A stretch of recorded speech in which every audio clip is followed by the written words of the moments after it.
आज हम लोग समझते हैं डिविजिबिलिटी का पार्ट 2 में। डिविजिबिलिटी का पार्ट 2 में बताना चाहता हूँ रूल ऑफ 3। तो रूल ऑफ 3 को यानी कि 3 से विभाज्य बड़ा संख्या को कैसे देते हैं, और इसमें भी बताएंगे रूल ऑफ 9। रूल ऑफ 9 को बताएंगे, लेकिन पहले 3 को समझते हैं।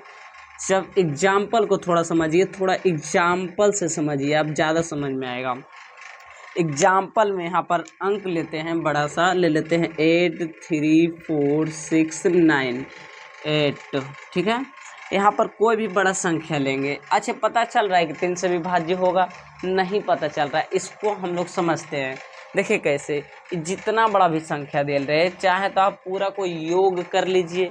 योग मतलब पूरा को जोड़ लीजिए। पूरा को जोड़ लेंगे तो कितना होगा? 8 8 और 4 कितना? 12 12 और 3 15 15 और 6 कितना होता है? 15 और 6 21 21 और 7 28 28 और 9 में जोड़ेंगे तो कितना होगा?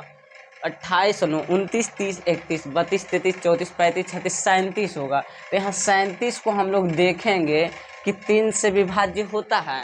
नहीं होगा, 3 से ही कट जाएगा, या फिर 3 दूनी 6 एक तो शेषफल बच जाएगा। 3 से विभाज्य ये भी नहीं होगा, इसलिए हम लोग ये समझ जाएंगे कि ये 3 से पूरी नहीं कटेगा। कैसे हम लोग समझे कि इतना बड़ा संख्या लेके पूरा को योग करना है? इससे भी आसानी से समझेंगे हम लोग कि कोई भी बड़ा संख्या लेंगे, जैसे 6 3 8 9, आप यहीं पर आप लोग कर सकते हैं, यहीं पर बिना योग किए भी फटाफट जो भी आपको 3 से कट रहा आप यहीं पर काट ले चल जाइए। 3 से 1 खत्म, 3 दूनी 6 ये भी खत्म, 3 दूनी 6 ये भी खत्म। अब ये कितना होता है? 7 7 14 14 और 8 कितना होता है? 14 और 8 14 4 22, अब 22 और 4 26, तो 26 यहाँ 26 आया। आप इसको नहीं कर सकते तो इसको भी ऐसे करिए, 26 आएगा, कटेगा? नहीं कटेगा, मतलब कि यहाँ भी कुछ शेषफल बच जाएगा। तो समझ जाएंगे ये भी 3 से विभाज्य नहीं होगा। इस पर हम लोग क्वेश्चन से समझते हैं, ज़्यादा समझ में आएगा। चलिए क्वेश्चन की ओर। क्वेश्चन कह रहा है कि निम्नलिखित में से क्या कह रहा है? निम्नलिखित में से कौन सी संख्या 3 से विभाज्य नहीं है? कह रहा है निम्नलिखित में से कौन सी संख्या 3 से विभाज्य नहीं है। तो हम लोग क्या बताए थे कि एक एक करके काट ले जाएंगे कि 3 से विभाज्य है कि नहीं। 3 दूनी 6 ये तो खत्म हो गया, 3 एकम 3 ये भी खत्म हो गया। यहाँ 4 1 5 5 और 7 कितना होता है? 12, तो चरतिया 12, ये तो हो गया, पूरी कट गया।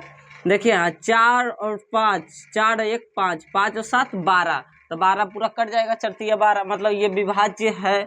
और इसको देखेंगे 3 से 3 खत्म, 3 एकम 3 ये भी खत्म, 8 और 4 12, तो मतलब ये दोनों भी खत्म, 3 छक 12, ये 7 बच गया। तो 7 बच गया तो यहाँ शेषफल 1 बच जाएगा 3 दूनी 6 में, मतलब ये विभाज्य नहीं होगा। इसको भी देखते हैं, ये 3 से 3 खत्म, 3 खत्म, 3 दूनी 6 खत्म, 4 और 2 कितना होता है? 6, तो 3 दूनी 6 ये भी खत्म। और इसको देखते हैं 3 से 3 खत्म। उसके बाद देखते हैं 4 और 2 6 खत्म। उसके बाद 8 और 7 कितना होता है? 8 और 7 15, यानी कि 3 बचे 15, ये दोनों भी खत्म। यही आपका है जो विभाज्य नहीं है, 3 से विभाज्य ये नहीं है। आंसर आपका हो जाएगा बी।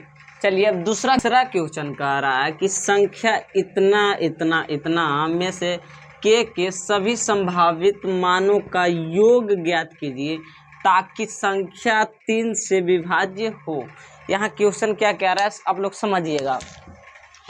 कह रहा है कि ई मानिए पूरा आपका विभाज्य है, के का मान ज्ञात करने का रहा है, के का मान ज्ञात करने का रहा है। पहले हम लोग इसको सॉल्व करते हैं। 3 से 3 खत्म, उसके बाद क्या? 4 1 5 1 6, 3 दूनी 6 इतना खत्म। उसके बाद क्या? 5 4 9, मतलब 3 3 9 ये भी खत्म। बच गया के और के और के, मतलब के और के प्लस के, तो क्या होता है? 2 के। तो के का हम सबसे संभावित मान क्या धरे? इसका योग करना है, इसका योग करना है। तो यहाँ पर क्या क्या धर सकते हैं? अच्छा 0 तो धर सकते हैं, 0 से धर सकते हैं, 0 तो लगेगा 3 से। उसके बाद क्या? 2 धरेंगे तो 4 नहीं, 3 धरेंगे तो यहाँ 3 दूनी 6 आ सकता है। उसके बाद क्या? 6 दूनी 12 भी धर सकते हैं। उसके बाद 9 दूनी 18 धर सकते हैं। बस इतना ही। और इसी का योग पूछ रहा है, इसी का योग यानी कि इसका पूरा जोड़ देंगे। 6 और 3 9 और 9 और 9 18। आंसर आपका हो जाएगा 18, जहाँ रहे वहाँ टिक मार दीजिए। इसी प्रकार आप बड़ा से बड़ा संख्या को भाग दे सकते हैं 3 से या फिर 4 से या फिर 2 से या फिर 16 से। हम पार्ट 1 में सिखा चुके हैं। अब पार्ट 3 में 9 से हम सिखाते हैं। पार्ट 3 को आप लोग ध्यान से समझिएगा।